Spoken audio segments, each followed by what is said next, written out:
Hello, നമുക്ക് thumbnail കണ്ട പോലെ നമ്മുടെ ആപ്പിൾ ട്രെയിനും പീനട്ട് ഷെല്ലിനും നാളെ മാറ്റിയെടുത്താലോ? അപ്പോൾ അതിനുള്ള ഐറ്റംസാണ് ഈ കാണുന്നത്. ഈ ഒരു ഷേപ്പിൽ കട്ട് ചെയ്ത കാർഡ്ബോർഡും അതുപോലെ പീനട്ട് ഷെല്ലും. ഇത് നമുക്ക് ഈ കാർഡ്ബോർഡിലേക്ക് ഒട്ടിച്ചെടുക്കണം. ഫെവിക്കോൾ എടുക്കുകയാണെങ്കിൽ കുറച്ച് സമയം എടുക്കും. അപ്പോൾ ഞാൻ ഗ്ലൂ ഗണ്ണാണ് എടുക്കുന്നത്. അപ്പം ഫെവിക്കോൾ വെച്ച് ഒട്ടിക്കുന്നുണ്ടെങ്കിൽ കുറച്ചൊന്ന് കാത്തിരിക്കേണ്ടി വരും, അത്രയേ ഉള്ളൂ. അപ്പോൾ നമുക്ക് ഇതൊന്ന് ഒട്ടിച്ചെടുക്കുക. ഒരു ബാസ്ക്കറ്റിൻ്റെ രൂപത്തിൽ ആക്കിയെടുക്കുക. ആ പീനട്ട് ഷെല്ലിൻ്റെ പുറത്തുള്ള ഒരു ചെറിയ ചെറിയ വരകൾ നല്ലൊരു ലുക്ക് കിട്ടുമെന്ന് വിചാരിച്ചിട്ടാണ് ഞാനിങ്ങനെ ചെയ്തത്. എന്തായാലും നല്ല ഭംഗിയായിട്ട് വന്നിട്ടുണ്ട്, നല്ലൊരു സ്ട്രക്ചറുണ്ട്. നമുക്കിത് ഈ ഒരു ബേസിലേക്ക് ഒട്ടിച്ചെടുക്കുക. അതും നിങ്ങൾക്ക് വേണമെങ്കിൽ ഫെവിക്കോൾ യൂസ് ചെയ്യാം. ഞാൻ പെട്ടെന്ന് തീരാൻ വേണ്ടി ഗ്ലൂ ഗൺ തന്നെയാണ് യൂസ് ചെയ്യുന്നത്. അപ്പം നമുക്കതൊന്ന് ഒട്ടിച്ചെടുക്കാം.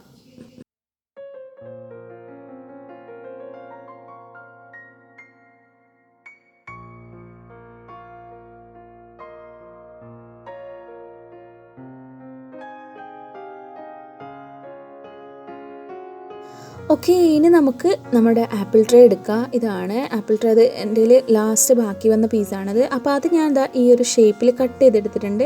നമുക്കൊന്ന് തിരിച്ചിടാം.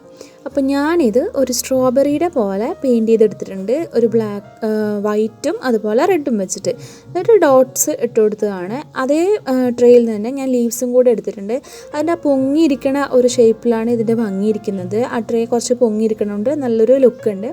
അപ്പോൾ നമുക്ക് ഇത് ഈ ബാസ്ക്കറ്റിലേക്ക് വെച്ചതുപോലെ ഒട്ടിച്ചെടുക്കാം.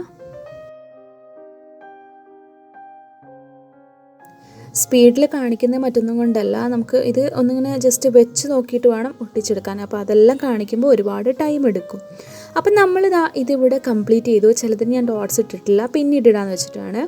ഇനി ഞാൻ അതിൻ്റെ തന്നെ വേസ്റ്റ് പീസസിൽ നിന്ന് കുറച്ച് ഫ്ലവേഴ്സ് കട്ട് ചെയ്തെടുത്തിട്ടുണ്ട്. ഇനി ഞാൻ വൈറ്റ് കളറാണ് കൊടുത്തിട്ടുള്ളത്. നമുക്ക് ഇനി ഈ ഫ്ലവേഴ്സ് ഇതിൻ്റെ ഇടയിൽ കൂടെ വെച്ച് കൊടുക്കാം. ജസ്റ്റ് ഒരു ഭംഗിക്ക് വേണ്ടിയിട്ടാണ്, വേണ്ടെങ്കിൽ കുഴപ്പമില്ല. അപ്പോൾ ഇത് നമ്മൾ ഒട്ടിച്ചു കൊടുക്കുക. അത് ഒട്ടിച്ച് കൊടുത്തതിന് ശേഷം ആ വൈറ്റിൻ്റെ സെൻറ്ററിൽ ഞാൻ യെല്ലോ പെയിൻറ്റ് വെച്ചിട്ട് ഒന്ന് ടച്ച് ചെയ്ത് കൊടുക്കുന്നുണ്ട്.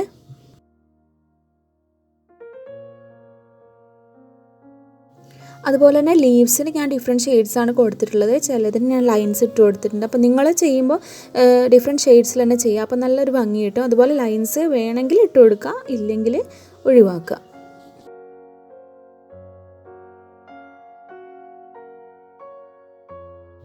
അപ്പോൾ നമ്മുടെ വർക്ക് ഇവിടെ കംപ്ലീറ്റ് ആയിട്ടുണ്ട്. ആ പീനട്ട് ഷെല്ലിന് വേണമെങ്കിൽ നിങ്ങൾക്ക് പെയിൻറ്റ് അപ്ലൈ ചെയ്യാം, അല്ലാതെ തന്നെ അതിൻ്റെ കളറിന് നല്ലൊരു ലുക്ക് കിട്ടുന്നുണ്ട്.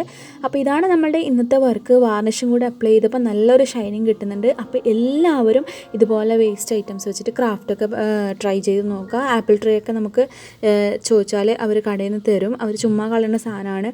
അപ്പോൾ എല്ലാവരും ഇതുപോലെയൊക്കെ ട്രൈ ചെയ്ത് നോക്കുക. അപ്പോൾ വീഡിയോ ഇഷ്ടപ്പെട്ടാൽ എന്നും പറയുന്ന പോലെ ലൈക്ക് ചെയ്യുക, നിങ്ങളുടെ ഫ്രണ്ട്സിനൊക്കെ ഷെയർ ചെയ്ത് കൊടുക്കുക, നിങ്ങളുടെ അഭിപ്രായം എന്തെങ്കിലും കമൻറ്റ് ചെയ്യുക. അതുപോലെ പ്രീവിയസ് വീഡിയോസ് കാണാം.